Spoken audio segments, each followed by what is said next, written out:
سلام و وقت بخیر دوستان عزیز، انشالله که صحت داشته باشین. موضوع ما موضوع کشورهای توسعه اقتصادی ایکو هست.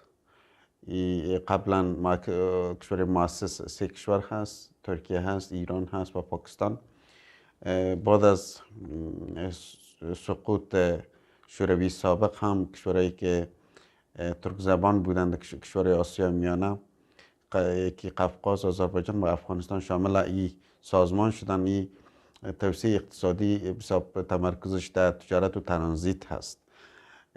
میخواد سهولت دیگه ایجاد کنه، کشورها با هم بتانن به شکل آزاد، راحت، خیلی هم به شکل مرفه بدون کدام موانی در بینشان تجارت آزاد داشته باشن.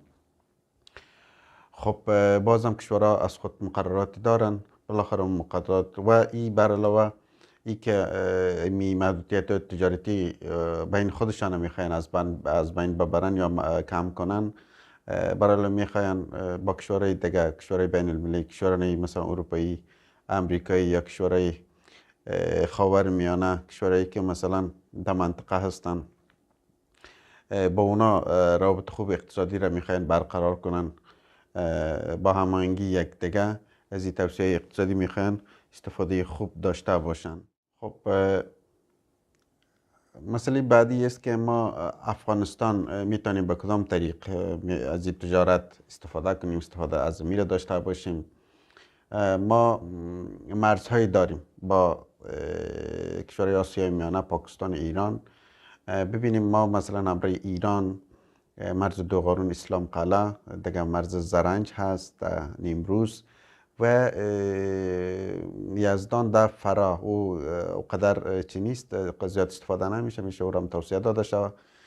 دیگه همین سه تا خیلی مشهور است، دوتا اولی خصوصا. دیگه ما در امروی پاکستان باز داریم ترخم است و سپین بولدک، یعنی چمن میگن اونا. دوتا مرز خب زیاد استفاده میشه دیگه حساب تجارت. بود امروی تاجیکستان مرز شیرخان بندر داریم. خب امروی تاجیکستان با وجود که ما مرز مشترک 900 کیلومتر امروی 1357 کیلومتر امروی تاجیکستان مرز مشترک داریم.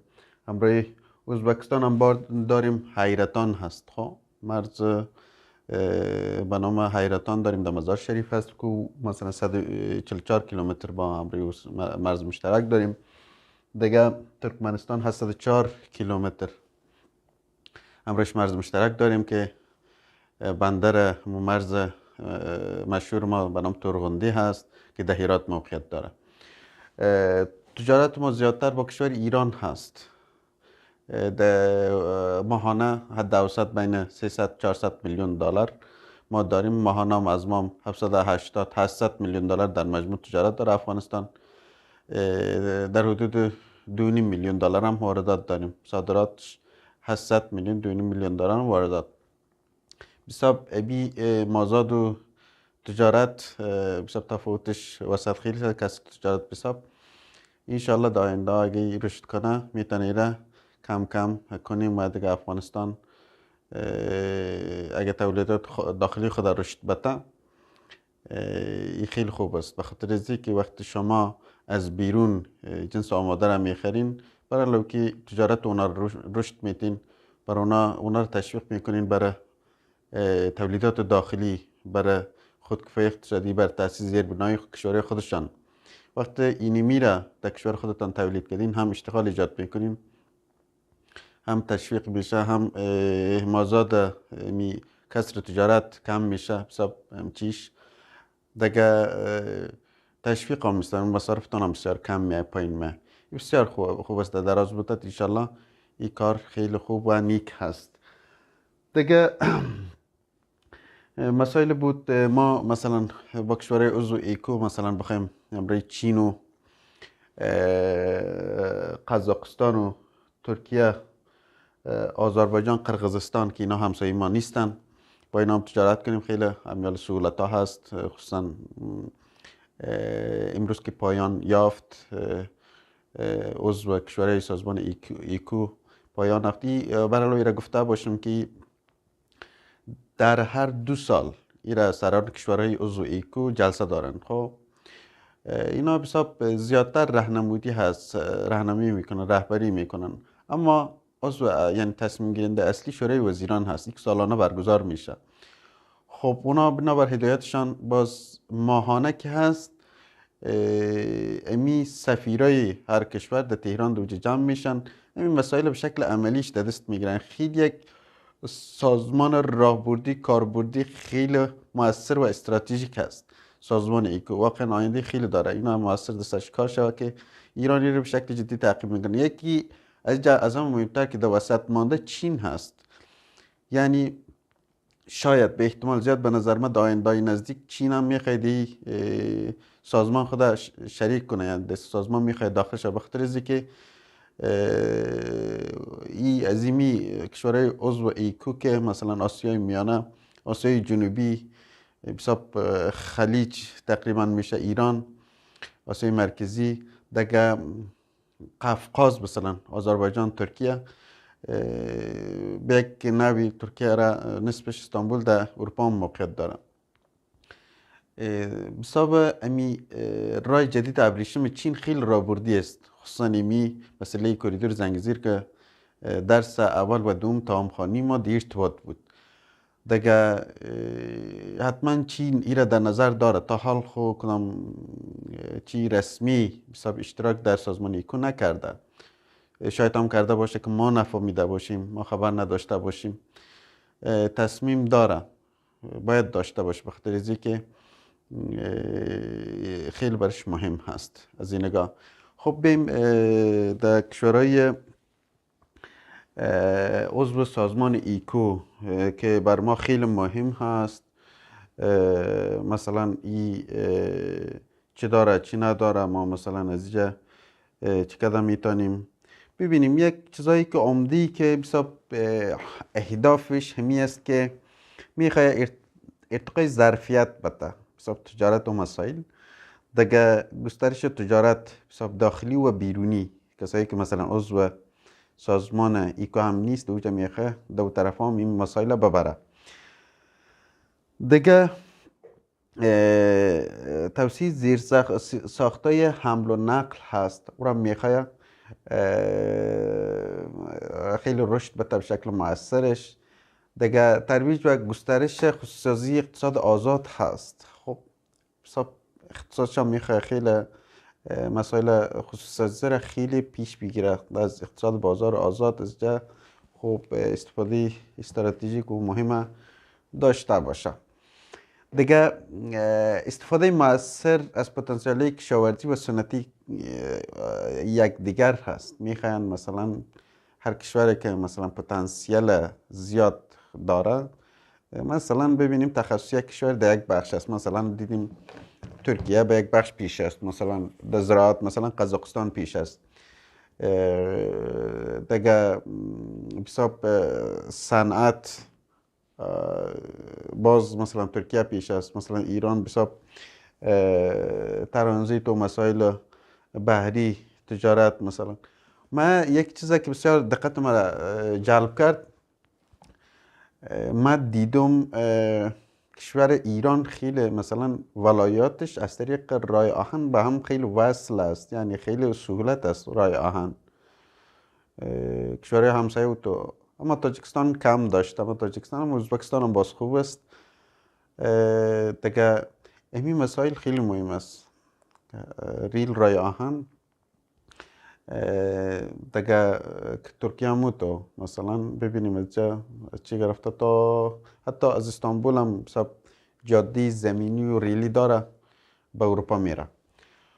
خب این خیلی مهم است. دیگه حتما ما در جریان چند وقت پیش خبرایی بود که مثلا ارتقای ظرفیت ریلی کشور ما رشد پیدا میکنه، دوجه ایجاد میشه. مثلا میارن هرات به بلخ وصل میکنن از طریق رای آهن. یکی هم دیگه خیلی مهم هست، وصل هرات به فاریاب و ولایت شمال هست. خیلی ظرفیت دستش کار شوه، خیلی بر تمام افغانستان بشه رشد اقتصادی خیلی مهم میشه.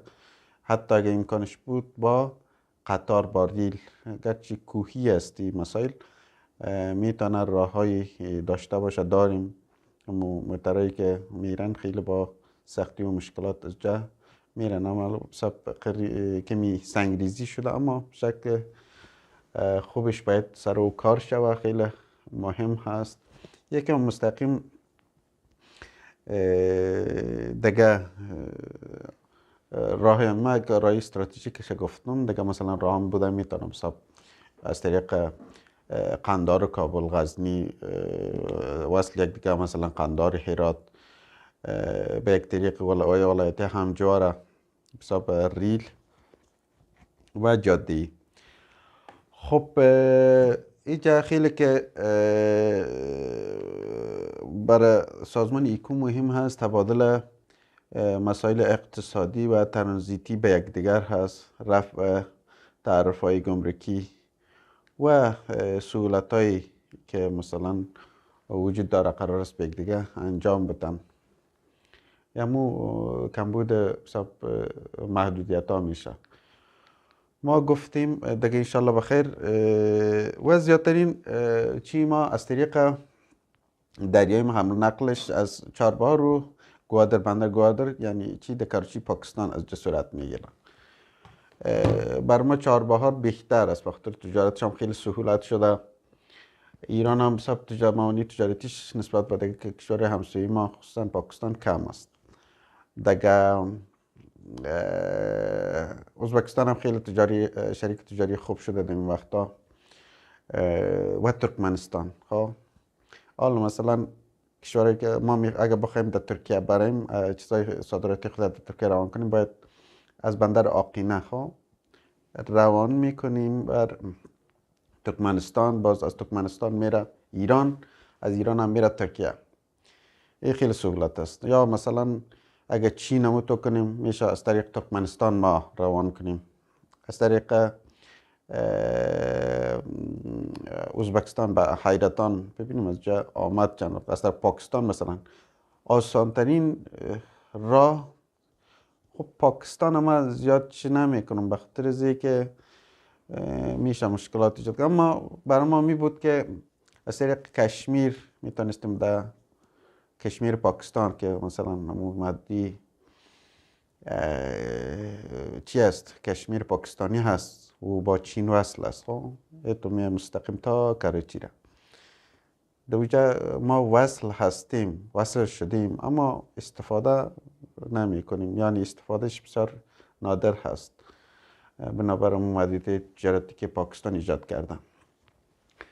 دیگه اگه ما بتانیم مثلا از راه واخان بدخشان اوجا یک کوریدور خود ما داشته باشیم، اوجا هم حساب کوهی است، مسائل هزینه‌اش خیلی است. تا اینده مثلا این قراردادهای تفاهمی که با کشور مثلا چین ایجاد شود، مثلا هزینه‌اش به شکل اوجا وسایلی که مثلا اوجا راه چطور باید ایجاد شود. یکی دیگه مثلا اگر مثلا سی جانبه یک تفاهم نامه مشترک سی جانبه ما همراه تاجیکستان اگر او همراه ما چه کنه خوب رابطه خوب ایجاد کنه، بتانیم مثلا چین، تاجیکستان، افغانستان یک چی همکاری سی جانبه داشته باشیم. امی خیلی از واخان هم کده اقتصادی تر شاید بر ما بفته، خاطر که ازی که اوجاکو هست که از بدخشان میریم راحت تاجیکستان، از جا میریم در چین. ما دینم سرچ کردم فقط تاجیکستان هم دی مسائل خوب زیاد رشد نکرده داخلش، حتی با مستقیم با چین خودش نداره. مثلا ما مشکلش چی است؟ یعنی از طریق قرغیزستان و قزاقستان از جا وصل است با چین، اما سرحد مشترک داره. جالب است. مثلا البته مثلا وقت در اقتصاد سر اقتصاد کار نکردی دیگه مشکلات ایجاد میشه و رشد نمیکنه. دیگه با پاکستان مثلا این قبلا بود، مسائلش ما توضیح دادم. اینا انشالله در آینده داره سازمان ایکو خیلی مهم هست، انشالله ما تو پیش بریم همه چیز خوب خواهد شد. بعد در آخر هیئت ما که در ایران رفته بود با دستاوردهای بزرگ بازگشت و از این خیلی خوشحال هستیم، خصوصا بازدید بنادر و تفاهم نامه‌های اقتصادی ترانزیتی، مثلا بعض موافقت هایی که وجود داشت، از بین بردن موانعی که در سر تجارت وجود داشت و تفاهم نامه خصوصا بخش فولادش، فولاد اصفهان و کابل، یعنی چی ایمی تفاهم نامه فولادش خیلی اهمیت ویژه و اقتصادی بود. خیلی از این خوشحال هستم دیگه. انشالله یک رابطه مثبت و مؤثر بود که ایجاد کرد با کشور همسایه ما. انشالله ادامه بیاره، با رابطه خوب میتونیم کارهای دیگه ایجاد کنیم. انشالله تمرکز ما در سر صنعت و تکنولوژی نوین هست. انشالله کشور ما بتونه آینده خوب و یعنی خوب داشته باشه در این مسائل، در مسائل تکنولوژی، خاطر که عصر تکنولوژی است. تمرکز ما انشالله همین ما دمی قسمت هست.